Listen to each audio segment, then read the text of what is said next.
लिख के ले लीजिए। अगली बार नवंबर में जब आप छठ मनाइएगा तो बिहार के बदहाली का, आपके गरीबी का अंतिम छठ होगा।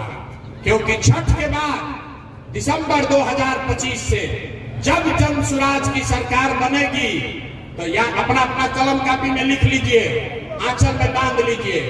जिसका जिसका उम्र 60 वर्ष से ज्यादा है, सारे महिला पुरुष को दिसंबर 2025 से 400 रुपया नहीं 2000 रुपया मासिक पेंशन मिलने लगेगा। होना चाहिए कि नहीं होना चाहिए? होना चाहिए। अरे पेंशन 4000 होना चाहिए कि 2000? जोर से बोलिए, 400 कि 2000? तो दिसंबर 2025 से आपका 60 वर्ष से ज्यादा उम्र के हर महिला पुरुष का पेंशन हुआ 2000। दूसरी बात, जिसका जिसका घर का लड़का, आपका पति, आपका बेटा भाई बाहर गया है मजदूरी करने, आप उसको फोन करके बता दीजिए। इस बार जब वो छठ में घरे आएगा तो छठ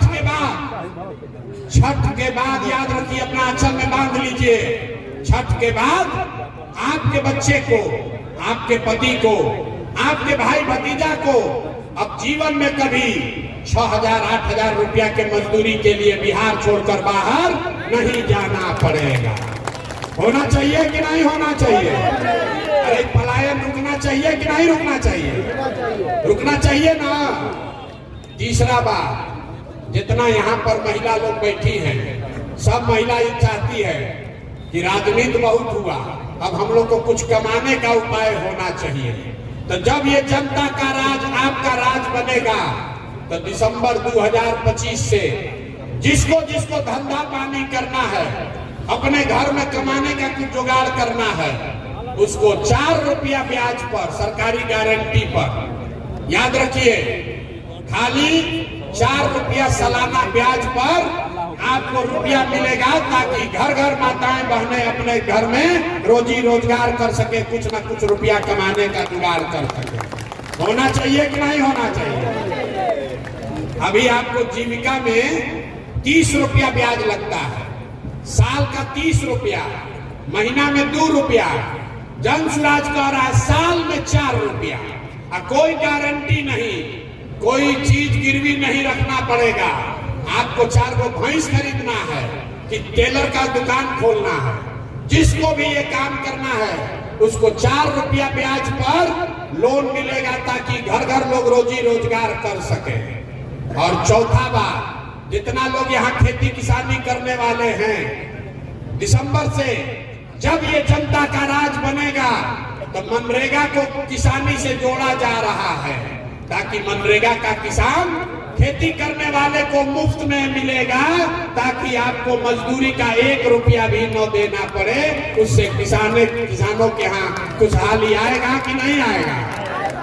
अरे किसानी करने वाले लोग को मजदूरी, अगर फ्री में मजदूर मिले तो फायदा होगा कि नहीं होगा? और पांचवा और अंतिम बात, जिसका जिसका बच्चा 15 साल से कम उम्र का है, जिसका जिसका बच्चा 15 साल से कम उम्र का है, जब तक सरकारी विद्यालय नहीं सुधरेगा, इसको लिख लीजिए, जब तक सरकारी विद्यालय नहीं सुधरेगा, आपके पास ये सुविधा है, आप अपने बच्चे को प्राइवेट स्कूल में भेजिए और प्राइवेट स्कूल में जाने का खर्चा फीस सरकार की ओर से दिया जाएगा, ताकि गरीब से गरीब का बच्चा भी अंग्रेजी स्कूल में पढ़ सके। होना चाहिए कि नहीं होना चाहिए? जरा हाथ उठाकर बताइए, अपने बच्चों के लिए हाथ तो उठाओ भाई। अपने बच्चों को अंग्रेजी स्कूल में पढ़ाना चाहते हैं कि नहीं चाहते? खाली नेता का लड़के अंग्रेजी स्कूल में पढ़ेगा? आपका बच्चा भी जब अंग्रेजी स्कूल में पढ़ेगा तब जीवन सुधरेगा। तो ये अगर 5 चीज चाहिए तो अगली बार लालू का नहीं, नीतीश का नहीं, मोदी का नहीं, प्रशांत किशोर का नहीं, जनता का राज बनना चाहिए। बनना चाहिए कि नहीं बनना चाहिए? तो सब लोग सुन लिए। अब अंतिम 2 सवाल पूछेंगे। अगली बार वोट जात के लिए देना है कि अपने बच्चों के पढ़ाई के लिए देना है?